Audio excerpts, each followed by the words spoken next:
Ngaran kuring Rio Septian. Umur kuring ayeuna 37 tahun. Kuring pernah ngalaman diganggu ku makhluk goib.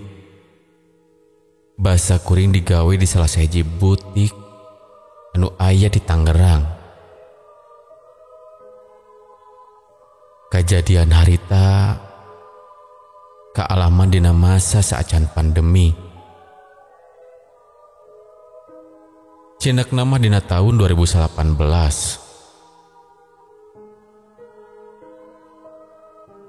Aslina kuring mah urang Cilacap. Kusabab kuring diajak digawe kudu jadi babaturan kuring anu ngaranna Purianto. Nya kuring indit di lembur muruka kota Tangerang anu jadi tempat pangombaraan kuring dina wanci harita. Babaturan kuring anu ngaranna Purianto geus leuwih ti heula gawe di eta butik. Manehna jadi supir di eta tempat geus aya kana 3 taunna. Nu matak manehna mah saeutik jadi kepercayaan teh nu jadi dunungan. Butik tempat kuring digawe nyata butik anu biasa nyeunan gaun panganten.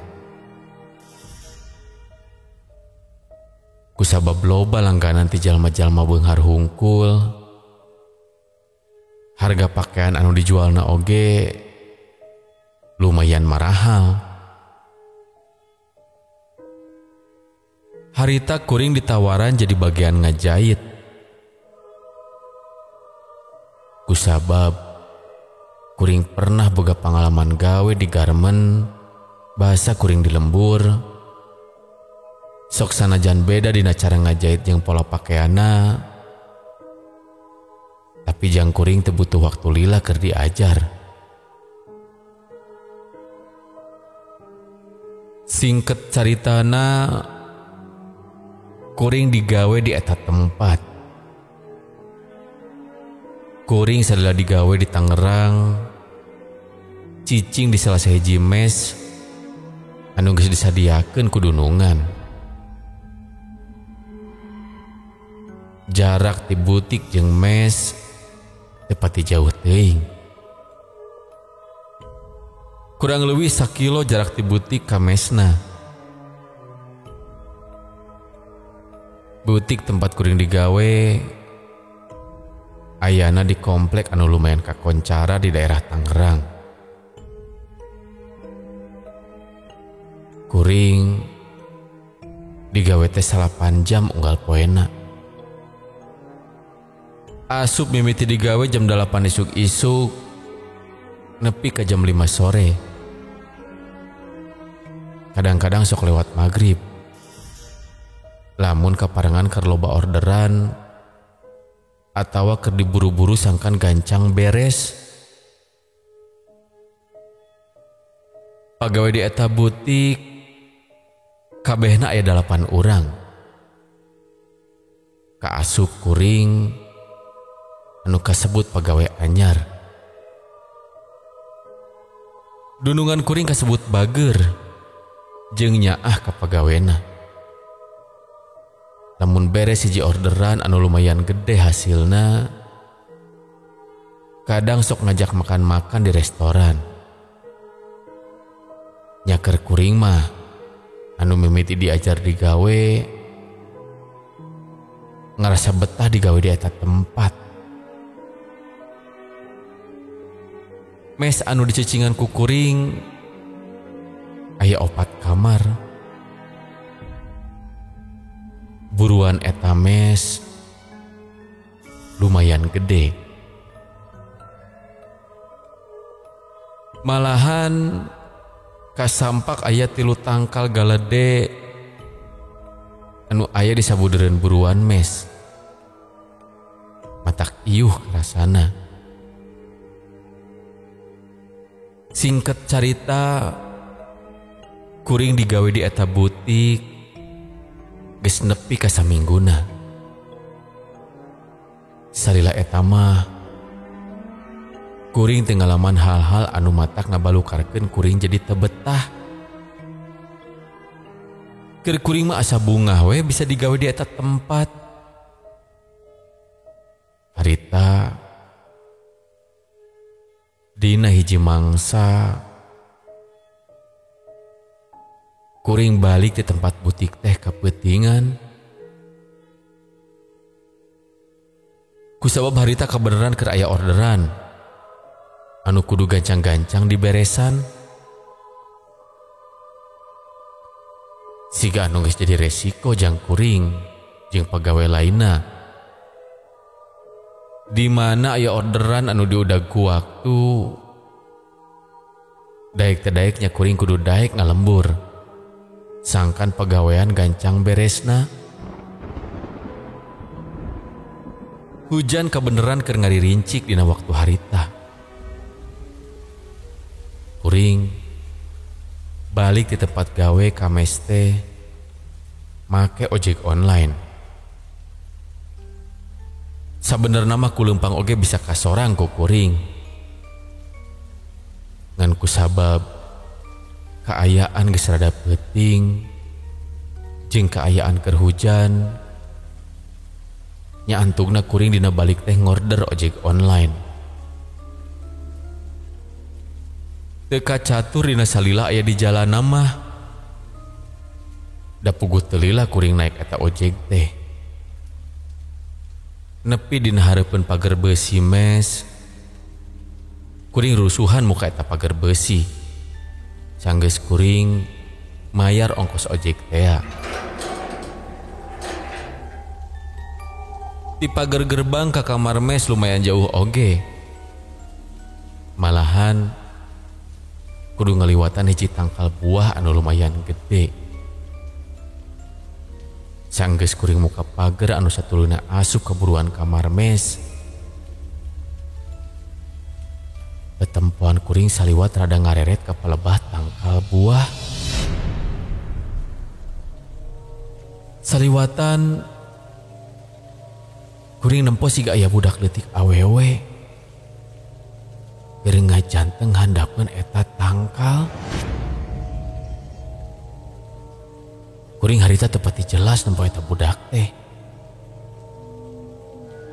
Hujan anu ngaririncik jeung caangna lampu teu pati jelas nyaangan palebah eta tangkal. Kusabab kuring dina kaayaan rurusuhan bari satengah lumpat. Puguh ge awak sieun kabasehan ku cai hujan. Ngan kuring ngerasa yakin yen harita kuring nempo siga aya budak leutik awewe anu ngajanteng bari kahujanan. Manehna ngajanteng bari neuteup ka kuring. Buukna ngarumbai panjang, ngaleuwihan tak-tak bari rancucut baseuh. Pikir kuring, budak tatangga anu aya di sabudeureun mes, anu kabeneran keur ulin. Tapi piraku dina wanci peuting bari jeung kaayaan keur hujan kitu. Kuring nuluykeun heula lengkah asup ka teras kamar mes. Anu satuluyna kuring muka pantok kamar bari rurusuhan asup ka jero kamar. Anduk ku kuring dicokot dipake jang ngagaringkeun sirah anu kabeneran rancucut bati kahujanan tea. Bari ngagaringkeun buuk kuring ngageleuyeng deui keluar kamar mes. Tapi basa kuring keluar deui kamar mes, budak anu tadi katingali ku kuring keur ngajanteng teh geus teu katembong deui. Kuring rurat reret ka sabeudeurna eta tempat. Tapi waleh eta budak teh geus eueuh di eta tempat. Saliwat memang keayaan di buruan kamar mes saeutik rada geeuman. Matak pikasieun jang jalma anu borangan mah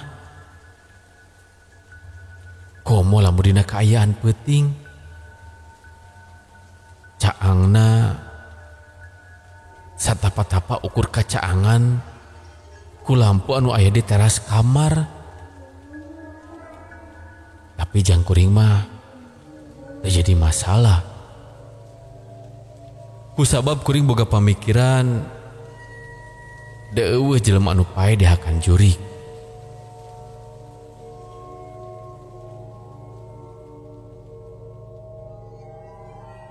Isukna kuring geus siap-siap rek indit ka tempat kuring digawe. Kasampak babaturan kuring nu sajan oge geus siap rek indit. Harita kasampak si Bagus keur diuk dina golodog kamar bari masih keneh ngopi jeung meakeun udud. Nya kuring diuk dina tembok hareupeun kamar bari di sapatu kuring bari muka obrolan jeung si Bagus. Penting mulang jam sabaraha kitu Gus? Jam 7 ge geus balik urang mah. Nanti kuatiris nya buru-buru sarewe bari disimbut. Sanggeus urang meakeun sangu goreng. Oh, pantesan atuh. Kuring balik mending geus jarempling. Dan tawe kuring mah asa aneh. Basa kuring balik nempo budak awewe peuting-peuting ngadon hujanan bari ngajanteng handapkeun tangkal eta. Ngate di teangan kokolotna kitu. Coba eueuh katiris. Budak di mana? Budak leutik awewe. Buukna panjang satak-tak. Make baju bodas aya rendaan. Direk di geroan sangkan asup ka teras. Geus teu katembong deui. Katempon di dinya hungkul meureun. Budak di mana atuh di dieu? Eueuh ge jeung tetangga ge jararauh. Ngadenge omongan si Bagus sarupaning kitu saeutik kuring rada ngarandeg. Lamun dipikir deui nya oge naon anu cek si Bagus. Budak leutik di mana atuh? Da puguh mes anu ditempatan ku kuring mah rada anggang ti tatangga. Da puguh lolobana mah tempat yang dipakai perkantoran atawa gudang penyimpenan barang. Tapi ti sapra kuring nyerita kitu katempo ku kuring si Bagus langsung gura-giru meakeun kopina anu langsung kokoci kamar mes. Bari geus kitu mah manehna indit digawe. Harita kuring teh jadi loba pikiran. Sangkaan bisinya meureun kuring salah tetempoan hungkul.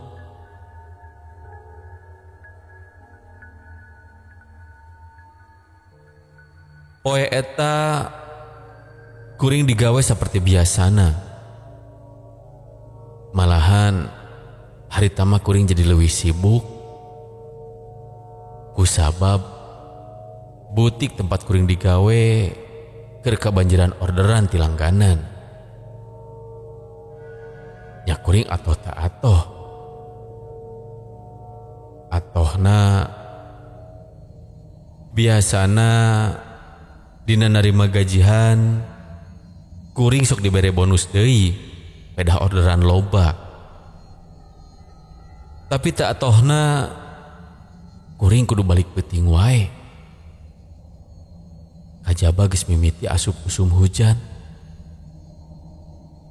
Keur babaturan kuring siga si Bagus jeung si Puryanto mah manehna tarapati teuing kariweuhkeun kudu ngalembur. Kusabab manehna mah tugasna bagian ekspedisi jeung supir pribadi. Tapi jang kuring mah salah aku bagian produksi nya daek teu daek kudu ngalaman anu ngaranna ngalembur. Seperti biasa, lamun dina migawe tugas lembur, kuring bisa mereskeun pagawean teh paling telat jam 8 peuting. Tapi kusabab isuk aya pelanggan anu menta geus dikirim barangna,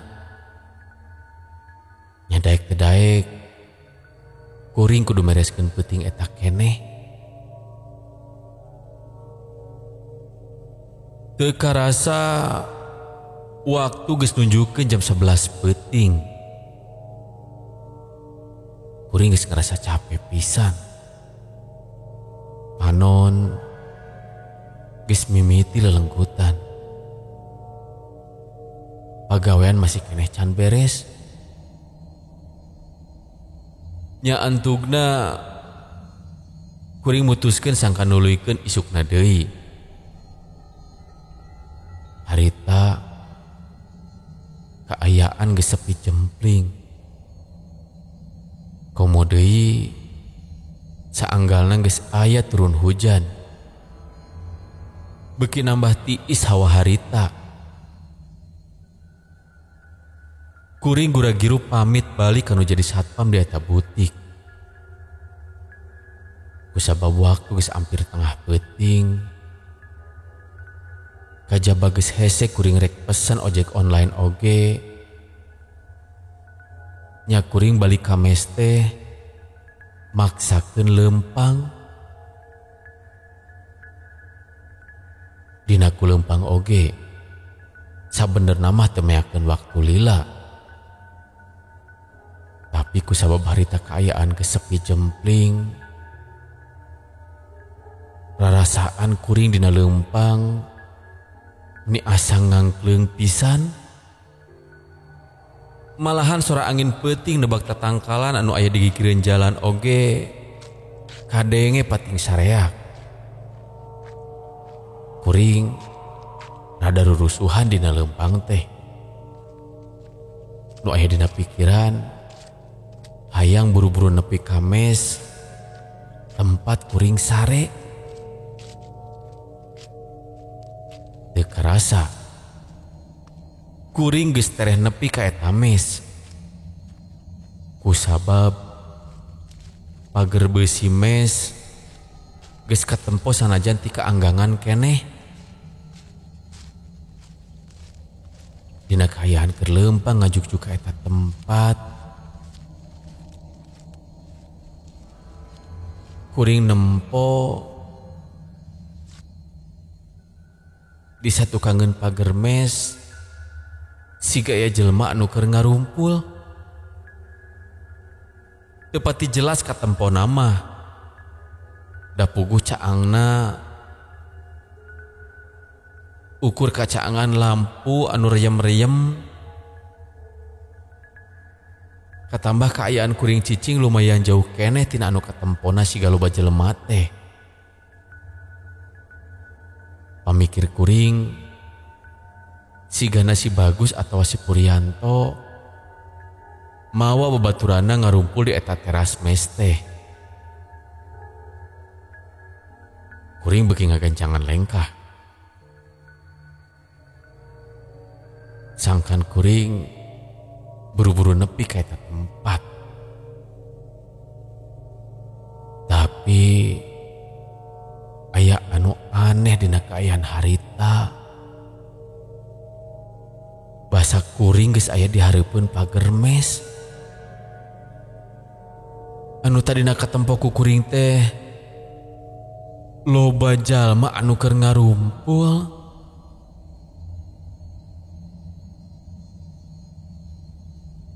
Ayeuna jadi teka sampak deui. Kaayaan meni sepi jempling. Kuring sakedapan ngarandag di palebah dinya. Nah kamana eta jelema anu tadi katempo siga anu keur ngarumpul ngariung teh. Lamun disebutkeun baralik, piraku deui teh katempo ku kuring. Jeung pastina oge bakal pasangrok jeung kuring dina keluar pagerna oge. Disebutkeun ngampih ka jero kamar mes nu jadi babaturan. Kuduaan oge kadang geus karasa heurin eta kamar. Komo deui ku jelema anu lumayan rada loba. Tapi kuring teu loba mikir panjang harita. Pamikir kuring kajian isuk rek ditanyakeun kanu jadi babaturan. Ngeunaan loba jalma anu katempo ku kuring basa tadi. Kuring asup ka eta buruan lalaunan sanggeus nutupan deui pager. Basa kuring keur leumpang muru ka teras kamar mes. Salengseng ka ambeuk ku kuring seungit kembang malati. Harita kuring rada ngagerentes dina jero hate. Na bau kembang malati ti mana ieu teh?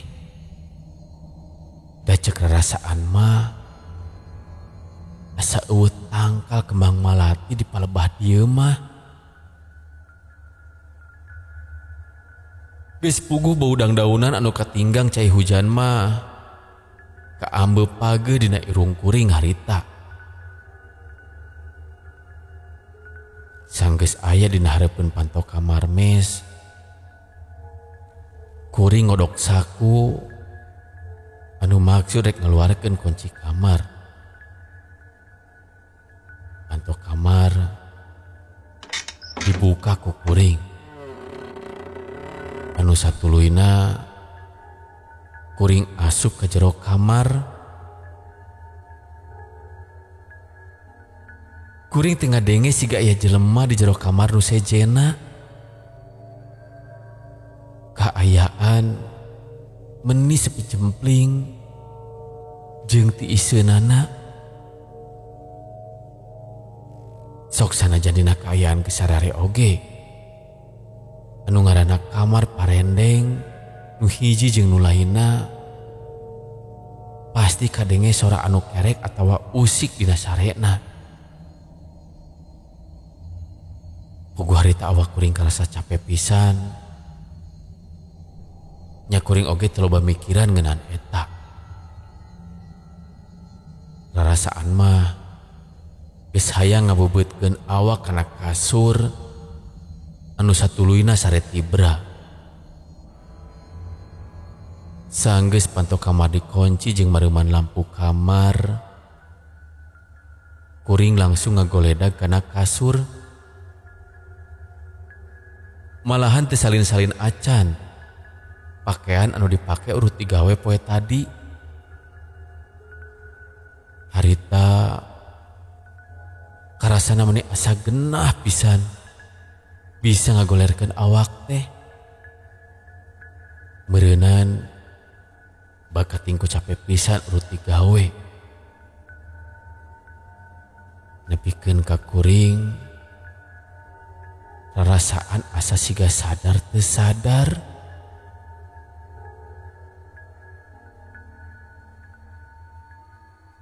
Dina sajaroni ngalenyap kitu kadenge ku kuring siga aya sora budak leutik anu keur lulumpatan ucing-ucingan bari patinggorowok.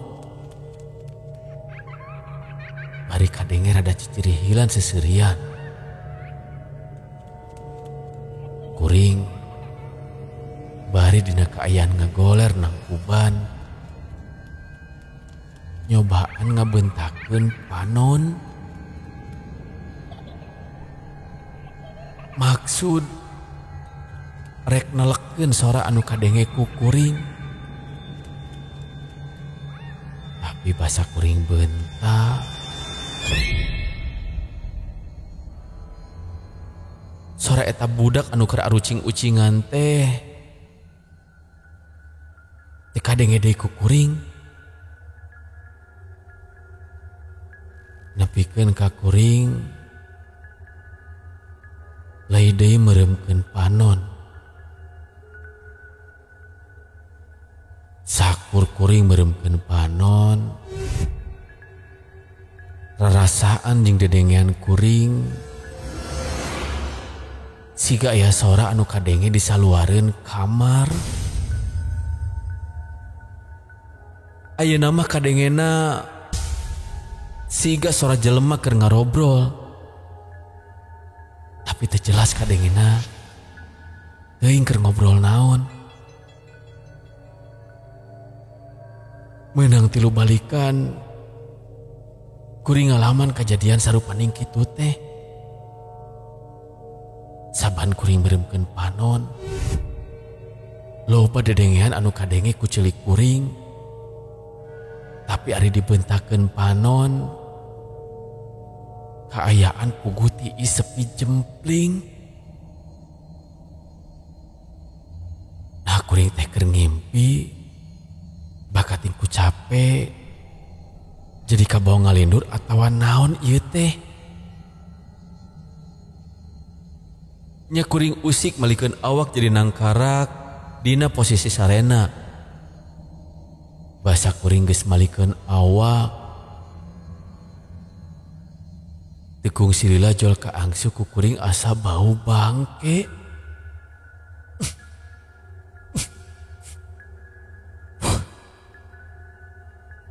Kuring can waka mukakeun panon dina peureumna. Bari ungas ingus ngararasakeun bau anu sakitu nyegokna. Kuring lalaunan bentah mukakeun panon. Kaayaan memang poek eta di jero kamar teh. Ngan aya anu aneh cek rarasaan kuring harita. Nah kuring ngarasakeun siga aya anu ngajanteng keur merhatikeun ka kuring. Panon bari rada kurang kirem merhatikeun ka palebah anu ngajanteng teh. Nyage dina kaayaan lampu poek. Tapi ari aya anu ngajanteng ngabeleg-beleg hideung mah puguh beda karasana oge. Kuring cengkat lalaunan anu langsung diuk dina luhur kasur. Maksud rek mastikeun bari nyidik-nyidik nah naon anu ngabeleg-beleg hideung bari ngajanteng hareupeun kuring harita. Ngan aya anu rada matak muringkak bulu punduk kuring harita. Nyaeta basa kuring keur nelek-nelek kitu. Kadenge ku kuring siga sora napas anu hos-hosan. Kadengena siga anu berat eta sora teh. Kuring jadi beuki penasaran ngeunaan kaayaan kitu. Kuring ngadeukeutkeun beungeut ka palebah datangna sora eta.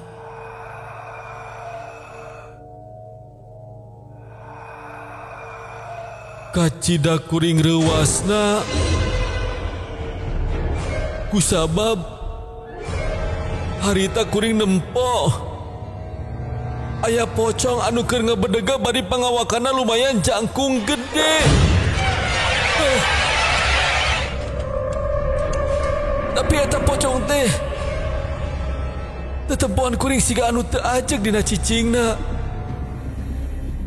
Saliwat Saliwat katempo ku kuring tarampe olah siga hasep anu ketebak angin.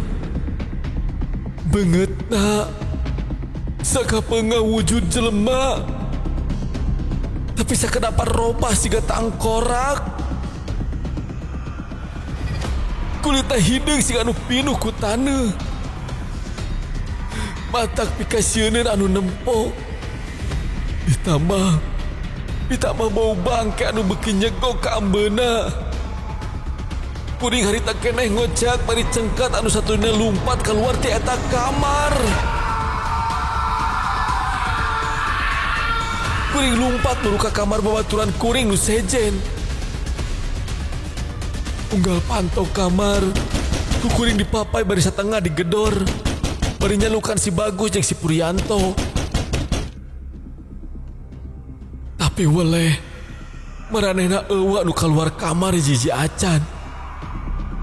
Kuring begitu puguh rarasaan ku ayana kajadian siga kitu.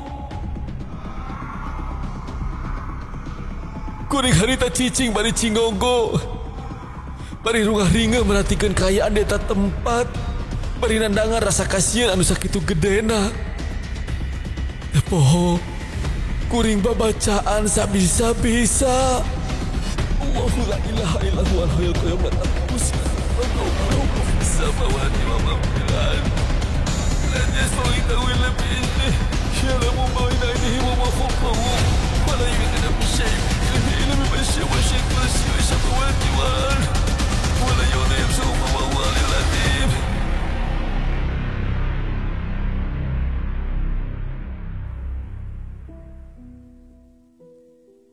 Sanggeus sababaraha lila kuring ngarasa reureuh tina rasa kasieun. Ya kuring ngawanikeun maneh asup deui ka kamar, bari teu poho ngahurungkeun heula lampu kamar. Sanggeus brai lampu caang, kuring merhatikeun kaayaan di sabeudeureuan kamar kuring. Geus puguh eueuhna naon mah.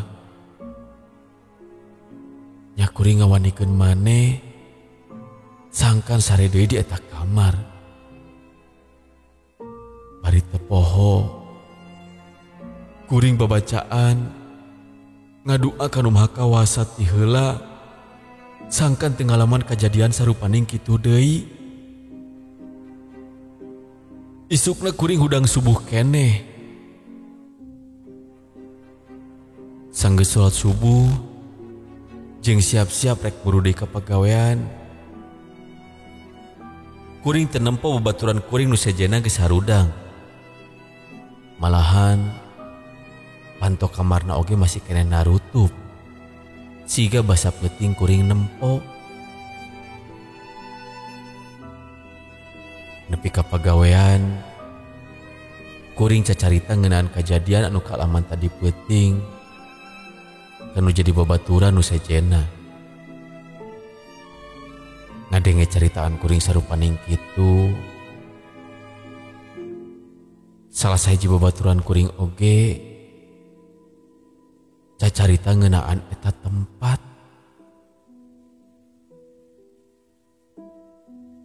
Yen cenah baheulana eta tempat teh urut kuburan umum. Loba mayit anu dipindah-pindahkeun basa harita teh. Tapi masih kena aya kuburan anu mayitna teu kungsi dipindahkeun kusabab eta mayit geus teu puguh laratan kulawargana.